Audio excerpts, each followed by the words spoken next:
Shalom saudara-saudara yang dikasihi oleh Tuhan. Kita bersyukur kepada Tuhan karena Tuhan melalui Roh Kudus mencelikkan mata rohani kita, memimpin kita masuk ke dalam kebenaran. Karena hanya kebenaran Allah saja yang sanggup memerdekakan kita. Salam jumpa dalam program Tuhan adalah Gembalaku. Setiap manusia membutuhkan prinsip-prinsip kebenaran di dalam menjalankan kehidupannya. Karena dengan prinsip-prinsip yang dia anut itulah, segala perkara dalam hidupnya dipertimbangkan, dan dia mengambil keputusan berdasarkan prinsip kebenaran yang dia anut. Kenyataannya, saudara-saudara, prinsip-prinsip itu didapati oleh manusia melalui informasi yang dia dengar, melalui pengalaman yang dia lalui, atau dia belajar dari pengalaman orang lain. Namun kita harus sadar, dan bahkan kita juga dapat melihat dari pemimpin-pemimpin tokoh-tokoh dunia yang menjalankan roda pemerintahannya. Mereka pasti memiliki prinsip-prinsip yang mereka anggap kebenaran. Namun ketika prinsip-prinsip yang dia pegang merupakan kebenaran yang palsu, saudara, kita akan mendapatkan bencana bagi manusia. Ketika pemimpin itu memegang prinsip kebenaran yang palsu. Saudara, demikian juga kita hidup sebagai pribadi. Saudara dan saya perlu mempunyai prinsip-prinsip kebenaran yang hakiki. Jikalau kita memegang prinsip kebenaran yang palsu, itu akan merusak hidup kita, bahkan merugikan orang lain. Saudara, firman Tuhan pernah berkata begini, di dalam Mazmur 119 ayat 105. Firman-Mu adalah pelita bagi kakiku dan terang bagi jalanku. Saudara, bukankah firman Tuhan ini yang ditulis ribuan tahun masih relevan dan tetap benar sampai hari ini? Mari kita membaca firman Tuhan dari Keluaran 18 ayat 13 sampai 27. Keesokan harinya duduklah Musa mengadili di antara bangsa itu. Dan bangsa itu berdiri di depan Musa dari pagi sampai petang. Ketika mertua Musa melihat segala yang dilakukannya kepada bangsa itu, berkatalah ia, "Apakah ini yang kau lakukan kepada bangsa itu? Mengapakah engkau seorang diri saja yang duduk, sedang seluruh bangsa itu berdiri di depanmu dari pagi sampai petang?" Kata Musa kepada mertuanya itu, "Sebab bangsa ini datang kepadaku untuk menanyakan petunjuk Allah. Apabila ada perkara di antara mereka, maka mereka datang kepadaku, dan aku mengadili antara yang seorang dan yang lain. Lagi pula aku memberitahukan kepada mereka ketetapan-ketetapan dan keputusan-keputusan Allah." Tetapi mertua Musa menjawabnya, "Tidak baik seperti yang kau lakukan itu. Engkau akan menjadi sangat lelah, baik engkau, baik bangsa yang beserta engkau ini. Sebab pekerjaan ini terlalu berat bagimu. Takkan sanggup engkau melakukannya seorang diri saja. Jadi sekarang dengarkanlah perkataanku. Aku akan memberi nasihat kepadamu, dan Allah akan menyertai engkau. Adapun engkau, wakililah bangsa itu di hadapan Allah, dan kau hadapkanlah perkara-perkara mereka kepada Allah. Kemudian haruslah engkau mengajarkan kepada mereka ketetapan-ketetapan dan keputusan-keputusan, dan memberitahukan kepada mereka jalan yang harus dijalani dan pekerjaan yang harus dilakukan. Di samping itu kau carilah dari seluruh bangsa itu orang-orang yang cakap dan takut akan Allah, orang-orang yang dapat dipercaya dan yang benci kepada pengajaran suap. Tempatkanlah mereka di antara bangsa itu menjadi pemimpin 1.000 orang, pemimpin 100 orang, pemimpin 50 orang, dan pemimpin 10 orang. Dan sewaktu-waktu mereka harus mengadili di antara bangsa, maka segala perkara yang besar harus dihadapkan mereka kepadamu. Tetapi segala perkara kecil diadili mereka sendiri. Dengan demikian, mereka meringankan pekerjaanmu, dan mereka bersama-sama dengan engkau turut menanggungnya. Jika engkau berbuat demikian dan Allah memerintahkan hal itu kepadamu, maka engkau akan sanggup menahannya. Dan seluruh bangsa ini akan pulang dengan puas senang ke tempatnya. Musa mendengarkan perkataan mertuanya itu dan dilakukannya seperti yang dikatakannya. Dari seluruh orang Israel, Musa memilih orang-orang cakap dan mengangkat mereka menjadi kepala atas bangsa itu, menjadi pemimpin 1.000 orang, pemimpin 100 orang, pemimpin 50 orang, dan pemimpin 10 orang. Mereka ini mengadili di antara bangsa itu sewaktu-waktu.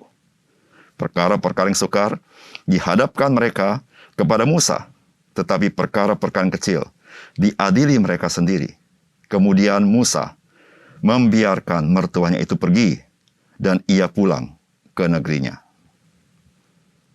Saudara yang dikasihi oleh Tuhan, Musa bukan saja memimpin bangsa Israel keluar dari perbudakan tanah Mesir. Namun sesudah mereka keluar dari tanah Mesir, mereka harus ditolong oleh Musa untuk mereka bisa menjalankan kehidupan mereka. Karena kita tahu, saudara-saudara, 600.000 orang pasti mempunyai pergumulan tiap-tiap pribadi dan relasi demi relasi. Jikalau mereka tidak ditolong oleh Musa, supaya mereka takut akan Tuhan, menuruti nasihat Tuhan bagi mereka. Memang mereka tidak binasa di Mesir, tapi mereka bisa binasa di dalam pergumulan yang mereka hadapi sehari-hari. Apakah pesan firman Tuhan bagi kita melalui bagian firman Tuhan ini? Yang pertama, firman Tuhan memberitahukan kepada kita, orang-orang percaya perlu firman Tuhan di dalam kehidupan mereka sehari-hari. Ayat 14-16 dikatakan, ketika mertua Musa melihat segala yang dilakukan kepada bangsa itu, berkatalah ia, apakah ini yang kau lakukan kepada bangsa itu? Mengapa engkau seorang diri saja duduk sedang seluruh bangsa itu berdiri di depanmu dari pagi sampai petang? Kata Musa kepada mertuanya itu, sebab bangsa ini datang kepadaku untuk menanyakan petunjuk Allah. Apabila ada perkara di antara mereka, maka mereka datang kepadaku, dan aku mengadili antara yang seorang dan yang lain. Lagi pula, aku memberitahukan kepada mereka ketetapan dan keputusan Allah. Saudara bisa bayangkan, 600.000 bangsa Israel. Dan tiap hari, saudara, mereka ngantri untuk minta nasihat. Nasihat firman Allah, petunjuk Tuhan, ketetapan Tuhan kepada Musa. Saudara, ini menggambarkan kehidupan manusia tidak terlalu gampang. Manusia kekurangan hikmat. Pergumulan terlalu pelik. Relasi antar umat manusia seringkali ada kendala. Yang seringkali tidak bisa ada jalan keluar. Saudara, mereka membutuhkan hikmat dari surga. Mereka membutuhkan firman Tuhan. Mereka membutuhkan petunjuk Tuhan. Disitulah saudara-saudara, mengapa mereka mengantri tiap hari. Dari pagi sampai petang di hadapan Musa. Dari firman Tuhan ini, kita mendapat pelajaran. Sebagai orang percaya, sesungguhnya kita membutuhkan firman Allah. Saudara, bagaimana tidak? Saudara, kita sedang berjalan di tengah-tengah dunia ini. Dunia yang bengkok. Dunia yang bukan saja dunia yang indah, tetapi dunia yang memiliki filsafat-filsafat kehidupan yang bertentangan dengan maksud dan tujuan Allah. Sehingga melalui filsafat-filsafat seperti itu, manusia ditenggelamkan di dalam kehidupan yang sungguh-sungguh merugikan manusia. Oleh sebab itu, setiap kita, tiap hari, kita butuh penerangan firman Allah. Supaya hati kita adalah hati yang bijaksana. Sehingga pikiran kita, pikiran yang mampu membedakan manakah yang baik dan yang berkenan kepada Allah. Firman Allah, dia mentransformasi kehidupan kita. Supaya kita bisa hidup memperkenankan Tuhan. Dan kita sanggup menghadapi pergumulan hidup kita. Yang kedua, saudara, firman Tuhan mengajarkan kepada kita bahwa orang-orang percaya perlu campur tangan Tuhan di dalam kehidupan setiap hari. Ayat 19 berkata begini, jadi sekarang dengarkanlah perkataanku. Aku akan memberi nasihat kepadamu dan Allah akan menyertai engkau. Adapun engkau, wakililah bangsa itu di hadapan Allah. Dan kau hadapkanlah perkara-perkara mereka kepada Allah. Saudara-saudara, nasihat ini nasihat yang sangat penting, nasihat berhikmat. Umat Tuhan datang bukan kepada Musa. Dan Musa harus menyadari itu. Pertolongan datang bukan dari Musa. Tetapi pertolongan itu datang dari Tuhan. Setiap umat Israel, mereka harus mengalami campur tangan Tuhan. Itu dikatakan bahwa kau hadapkanlah perkara-perkara mereka kepada Allah. Saudara, Allah adalah Allah yang hidup. Allah yang hidup ini bukan semata-mata memerdekakan mereka dari Mesir. Tapi Allah yang hidup juga mau campur tangan dalam pergumulan mereka setiap hari, sehari-hari. Saudara-saudara yang kasih dalam Tuhan, setiap kita sangat membutuhkan campur tangan Tuhan. Karena kita tidak mampu, tidak kuat, kurang hikmat di dalam menata kehidupan kita. Dan Tuhan adalah Tuhan yang bukan berdiam diri saja. Namun Tuhan yang kita kenal, Tuhan yang terlibat dalam hidup kita.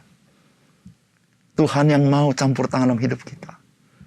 Tuhan yang bekerja dalam hidup kita mendatangkan kebaikan bagi kita yang mengasihi Dia dan masuk dalam rencananya. Oleh karena itu, setiap hari, mari kita selalu datang kepada Dia dan berkata kepada Tuhan, Tuhan, biarlah Engkau terlibat dalam hidupku, karena aku tidak sanggup berjalan sendiri. Yang ketiga, saudara, marilah kita membekali diri dengan firman Tuhan. Selain untuk kehidupan kita, juga agar kita sanggup menolong orang lain. Saudara, orang percaya, ketika dia percaya tidak langsung dipanggil oleh Tuhan pulang ke rumah Bapa. Namun Tuhan mengirim kita masuk ke dalam dunia. Dan firman Tuhan berkata, dunia ini adalah dunia yang penuh dengan kegelapan. Kegelapan dosa dan kegelapan kuasa jahat. Saudara yang kasih dalam Tuhan, betapa kita perlu firman Allah yang menerangi jalan hidup kita. Namun bukan itu saja. Orang-orang yang kita kenal maupun tidak kita kenal, mereka butuh akan firman Allah. Siapakah yang akan menolong mereka? Saudara yang kasih dalam Tuhan, setiap orang membutuhkan firman Allah. Oleh karena itu kita harus melengkapi diri. Di dalam ayat 22-23 dikatakan begini. Dan sewaktu-waktu mereka harus mengadili di antara bangsa, maka segala perkara yang besar haruslah dihadapkan mereka kepadamu.